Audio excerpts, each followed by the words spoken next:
火星如今是一个红色的荒凉星球，没有液态水的海洋，也没有厚重的大气层。可是谁能想到，这样一个干瘪的星球，在遥远的过去可能曾是另一番模样。让我们试着穿越时空，回到几十亿年前，看一看昔日的火星。其实，人类很早以前就对火星是否有水充满了好奇和想象。19世纪末，一些天文学家用望远镜观察火星时，声称看到了火星表面纵横的线条，他们以为那是火星人修建的运河。这一大胆的猜想在当时引起轰动，许多人开始幻想火星上有文明、有海洋。然而，后来更精确的观测证明，那些所谓的运河只是视觉误差，火星并不存在大面积的液态水，至少现在没有。但关于火星远古有水的猜想并未就此消失。20世纪下半叶以来，人类发射的一系列火星探测器逐渐揭示了真相。火星表面遍布干涸的河床和冲积扇，那就是最好的证据，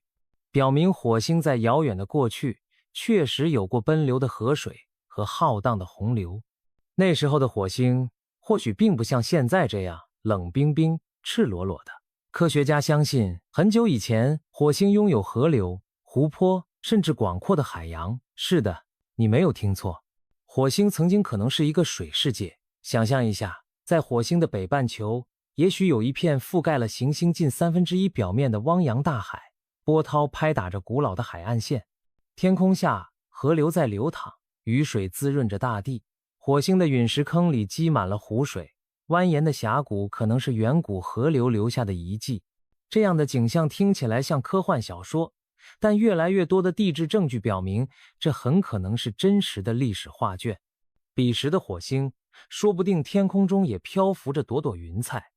天气系统带来风和雨，整体环境也许与年轻时期的地球颇为相似。首先，我们来看看那些刻在火星地表的线索。早在20世纪70年代，人类发送的轨道探测器就拍摄到了火星表面纵横交错的干涸河道和沟壑。这些蜿蜒曲折的沟槽酷似地球上的河流流域，没有流水怎么会有这样的地貌？显然，这些河道是被流动的水长期冲刷而成的，说明在火星远古时期一定存在过液态水。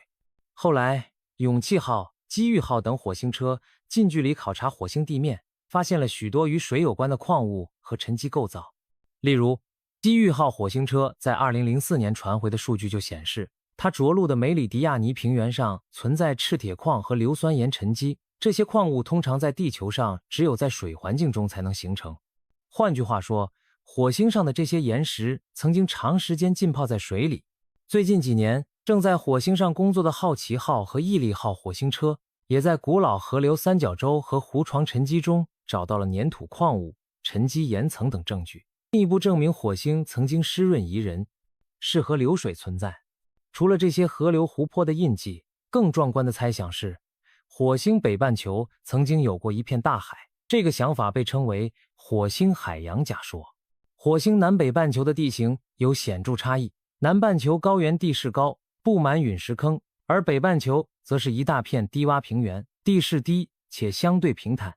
科学家推测，如果远古时期火星有大量液态水，它很可能会汇集在北半球的低地里，形成浩瀚的海洋。有人估计，这片北方大洋可能覆盖了火星将近1/3的表面。支持这一假说的证据之一是一些可能的古海岸线特征，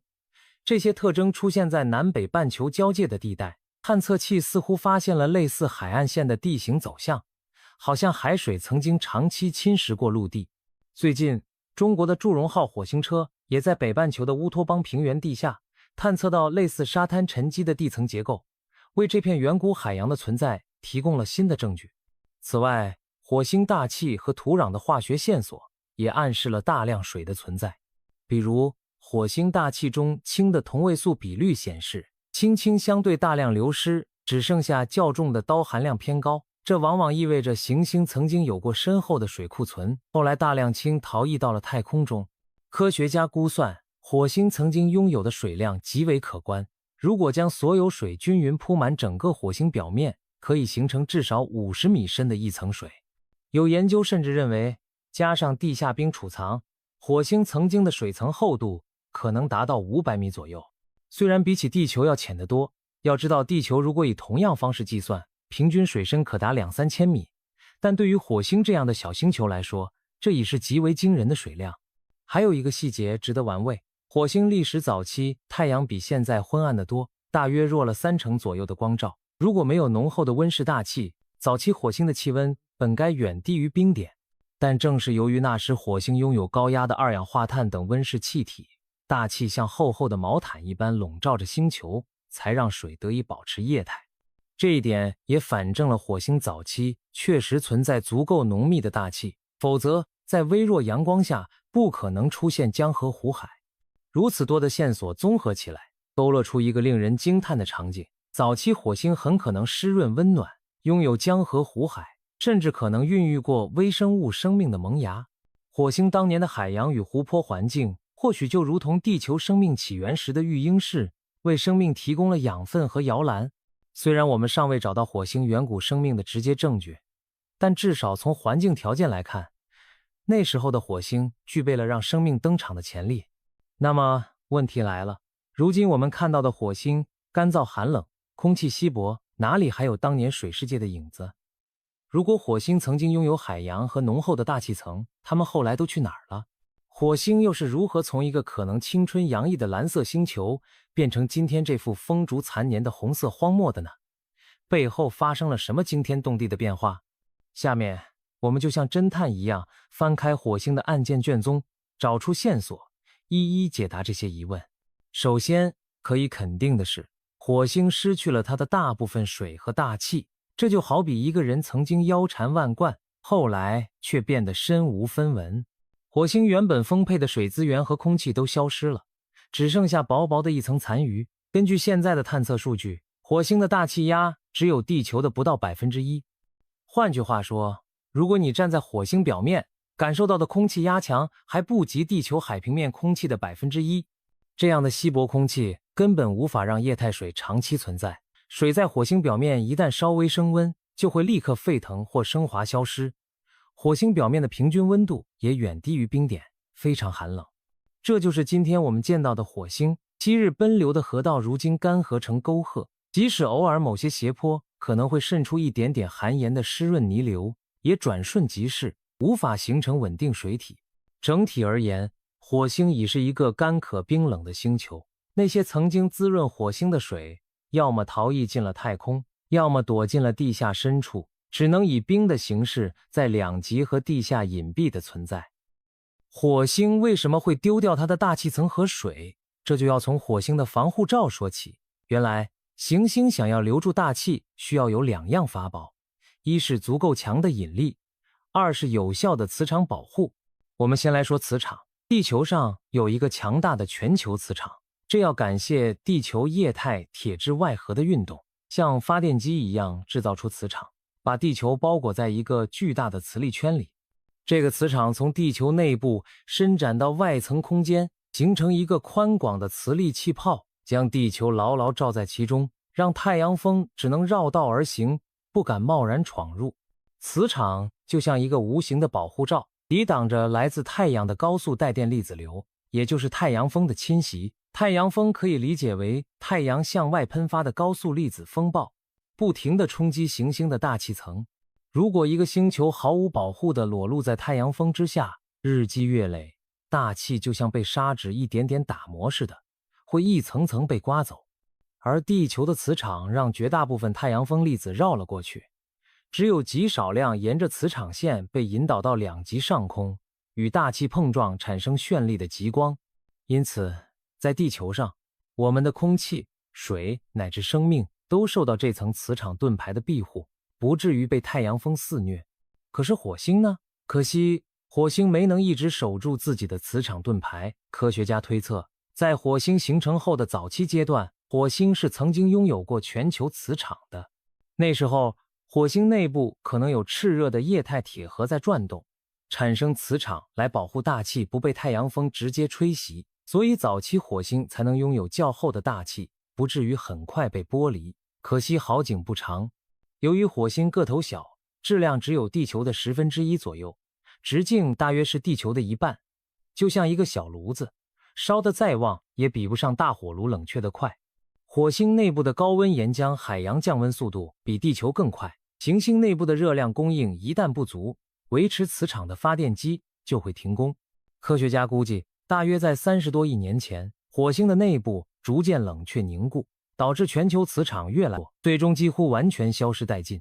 这一推测也得到火星陨石和地表磁痕的印证。科学家在火星陨石和环绕火星运行的探测器数据中发现，约40亿年前形成的古老地壳岩石带有强烈的磁化痕迹，而此后形成的地表区域几乎不见磁性，这意味着在那个时期之后，火星便失去了全球磁场的庇护。一旦火星的全球磁场不复存在，情况就不妙了。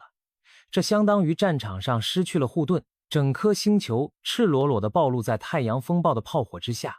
从那时起，太阳风携带的高能粒子便直接扑向火星大气，开始无情地将其逐渐剥离。太阳风究竟是怎样把火星大气吹走的呢？我们可以把这个过程想象成一个漫长的侵蚀和逃逸过程。当没有磁场保护时，火星大气的上层直接暴露在太阳发出的高能紫外线和高速带电粒子的轰击之下。强烈的紫外线能够把大气分子打得四分五裂，比如二氧化碳这样的分子会被光子分解，释放出单独的碳原子和氧原子。水分子更是首当其冲，被紫外线拆解成氢和氧。一旦这些原子带上电荷，变成离子，就很容易被太阳风的电磁场抓住，顺势绑架出大气，逃向太空。特别是轻飘飘的氢原子非常容易逃逸，毕竟氢是宇宙中最轻的元素，一旦有机会摆脱火星的引力束缚，就如同一群脱缰的氢气球，嗖的一下飞走了。留下来的氧有一部分重新结合成氧气，更多则和火星地表的岩石发生氧化反应，还有一些也被逐渐带离火星。这一侵蚀过程日复一日，年复一年地进行着。火星早期，太阳风和紫外线的强度可能比现在还高，所以那时候大气逃逸的速度也更快。例如，美国 MAVEN 轨道探测器的观测显示，如今火星每秒钟大约有上百克的气体被太阳风从大气上层带走。乍一听上百克微不足道，连一口气的分量都不到，可一年下来就要损失几千吨，100万年下来就是天文数字。要知道，在火星早期，太阳活动更猛烈，大气流失的速度比现在高出许多。数十亿年累积下来，火星的大气就这样被刮得所剩无几。曾经厚厚的大气层可能有好几巴的大气压，相当于地球海平面气压的10几倍甚至几十倍。如今只剩不到地球海平面气压的1%，曾经湿润温暖的气候也因此逐渐崩溃。没有了温室气体的保温，火星越来越冷，水开始冻结。除了持续的太阳风侵蚀，火星早期可能还遭受过一些灾难性的天体撞击。巨大的陨石撞击能够在瞬间将部分大气直接打出行星，引发剧烈的气候突变。举例来说，火星南半球的希腊平原撞击盆地就是一个古老的超级大撞击遗迹。有科学家推测，那次撞击让火星大气损失惨重，加速了火星从有水向无水的转折。提到水，我们再来深入看看火星水的命运。当大气变薄，气温下降时，液态水在火星表面已难以长期存留，最终的结局无非两种，要么逃进太空，要么变成冰封存起来。前者我们已经解释了，水被分解成氢和氧，氢跑掉，氧部分被绑架走，部分遗留并与地表发生反应。至于后者，意味着火星有一部分水躲了起来，并没有完全消失殆尽。火星地表下和两极至今都存有大量的水冰，这是探测器直接证实了的事实。火星极地的冰盖中蕴含着大量水冰和干冰，固态的二氧化碳，在高纬度的地下也埋藏着广袤的永久冻土层，就像给水装上了一把锁。2008年，美国的凤凰号探测器在火星北极附近着陆，刨开土壤就看到了白花花的冰冻水。环绕火星的探测器通过对氢元素的测量，也绘制出了地下冰的分布地图。在较冷的高纬度地区，地下1米左右深度存在丰富的冰层，如果把这些冻结的水全部融化，可能火星表面形成一个覆盖全球几十米深的海洋。当然，这只是个假想的等效水层厚度，实际上大部分水分集中在两极和地下。火星赤道地区今天几乎见不到水的踪影。但可以肯定的是，火星并非一滴水都没有留下，它只是把水都锁进了保险柜，以冰的形态封存在寒冷的角落里。除了冻成冰的和逃逸到太空的，还有一部分水去了哪儿呢？答案是进了石头肚子里。科学家发现火星表面的一些矿物中含有化学结合水，这意味着水曾经渗透到矿物晶体内部，形成了水合矿物。比如火星上探测到大量的粘土矿物和含水硫酸盐，它们都是水与岩石长期作用的产物。这相当于是火星地质把一部分水吃进了地壳，变成了矿物分子结构的一部分。类似的道理，火星大气中的二氧化碳也有相当一部分被锁进了碳酸盐矿物中。碳酸盐有点像地球上的石灰石，需要二氧化碳与岩石长期作用才能生成。火星上已经找到了一些碳酸盐沉积，说明过去浓厚的大气里有相当部分的二氧化碳最终变成了石头。另外，火星的火山活动在早期也曾源源不断地喷出二氧化碳和水汽，为大气提供补给。然而随着火星内部冷却凝固，火山喷发逐渐停止，大气中的二氧化碳失去了主要的补充来源。这就好比炉子熄火后，室内温度无法维持，火星气候也随之逐渐冷却。火星上那座太阳系中最高的奥林匹斯山，高约27公里，便是昔日火山活动的丰碑。曾几何时，它喷涌出无数岩浆与气体，如今却已沉没成一座巨大的死火山。当水和二氧化碳大量从大气中消失，无论是逃逸到宇宙还是沉入地底，都会让温室效应大打折扣，从而引发恶性循环，气候变冷，更多的水结冰或沉积，使大气更加稀薄，进一步冷却。这种相互促进的过程最终将火星推入了寒冷干燥的深渊，再也无力回到从前那个温暖湿润的时代。现在我们再回望火星，已是千疮百孔，满目苍凉。它昔日引以为傲的海洋消失了，天空只剩下一层淡薄的红色大气。火星为什么是红色的？答案就藏在地表的尘土中。火星的土壤富含铁元素，在有水和氧气的环境下，这些铁被氧化成了红褐色的氧化铁，也就是俗称的铁锈。没错，火星就是生了锈的星球。当水汽和大气还活跃的时候，铁锈慢慢在岩石表面形成，风化出一层红粉。漫长岁月中，无数次的沙尘暴把这些红色的细尘扬起又吹散，铺满整个星球的表面，甚至漂浮到空中。结果，火星遍披红妆，连天空也带着淡淡的铁锈色调。所以今天我们远远望去，火星呈现出独特的红色。可以说，火星变红的过程也是它失去水和大气的过程。水参与了岩石的氧化，把星球染红之后悄然退场，留下一片锈迹斑斑的荒原。至此，我们已经破解了火星从水世界变成荒原星的来龙去脉。曾经，火星拥有海洋和浓厚大气，在全球磁场的庇护下青春亮丽。后来，内部冷却，磁场消失，太阳风暴长驱直入，将大气剥离，将水吹散，火星逐渐褪去了生机，成为一颗干涸寒冷的红色星球。想象我们有一台时光摄像机，可以把火星数十亿年的变迁浓缩在几分钟内播放。影片开头，年轻的火星呈现蓝绿色调，广袤的海洋在阳光下闪耀，白色云朵在天空飘动，雨水不时洒落大地，滋润着红色的土地。随着时间快进，画面逐渐发生变化，只见海岸线缓缓后退，湖泊一个个干涸，曾经郁郁葱葱的河谷变得干瘪龟裂，天空的颜色从湛蓝转为暗红，裸露的地表慢慢被尘沙覆盖。再过一些时间，火星表面的液态水彻底消失，只剩下两极闪着白光的冰帽在苦苦支撑。大气越来越稀薄，巨大的沙尘暴席卷整个星球，把最后的水汽和热量也卷走。最终，影片的末尾定格在今天的火星。这是一片荒凉的红色大地，昔日的辉煌不复存在。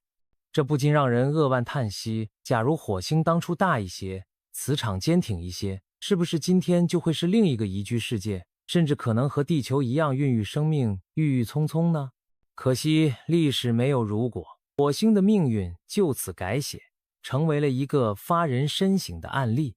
总而言之，火星从一个可能有海洋的大千世界蜕变为如今的荒凉模样，绝非一朝一夕。它的内部逐渐冷却，全球磁场消失，失去了抵御太阳风的屏障。接着大气被慢慢剥离，水分流失殆尽，再加上火山停止喷发，温室气体无法补充，火星就这样一步步走向干冷。正是这些因素的共同作用，造就了今天这颗红色的荒漠星球。火星的遭遇也为我们敲响了警钟。说到这里，你可能会好奇，火星的遭遇对地球来说是否是一个预兆或警示？地球会不会有一天也步火星的后尘，变成一个失去海洋和大气的荒凉世界？这个问题确实发人深省。我们不妨来对比一下地球和火星，看看我们的家园未来是否也有这样的风险。首先，地球比火星大得多，这一点很重要。要打个比方，地球就像一位身强力壮的壮年人，而火星更像个瘦弱的青少年。较大的体积和质量意味着地球内部保温性能更好，直到今天仍然炙热。地球液态的外核依然在源源不断地产生磁场，我们的地磁盾牌依然牢牢地保护着我们。反观火星，小个子内部早早冷却，发动机停摆，磁场不在。地球的引力也更强，能够更易地拽住大气分子，不让它们轻易逃逸出去。所以，即便短时期内没有磁场保护，地球的大气也没那么容易被太阳风吹散。当然，这并不是说磁场可有可无。事实上，科学家认为，如果地球长期没有磁场，太阳风还是会逐渐侵蚀掉一部分大气，特别是像氢这样的轻质成分。而且没有磁场时，宇宙射线和太阳高能粒子会直接打到地表，对生物和大气化学产生不良影响。所以，我们还是非常幸运拥有一个强大的地磁场。顺便说一句，并非只有拥有磁场才能留住大气。看看我们的另一个邻居金星，它几乎没有全球磁场，却依然笼罩在浓密的大气层中。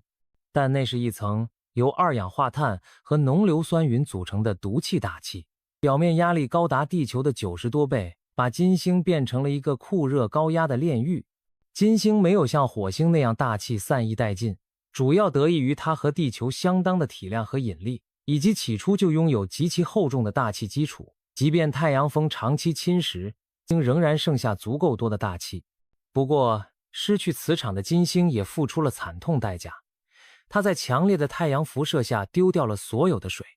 使得星球表面寸草不生。由此可见，行星要维持宜居状态，需要多个条件共同配合，磁场只是其中之一。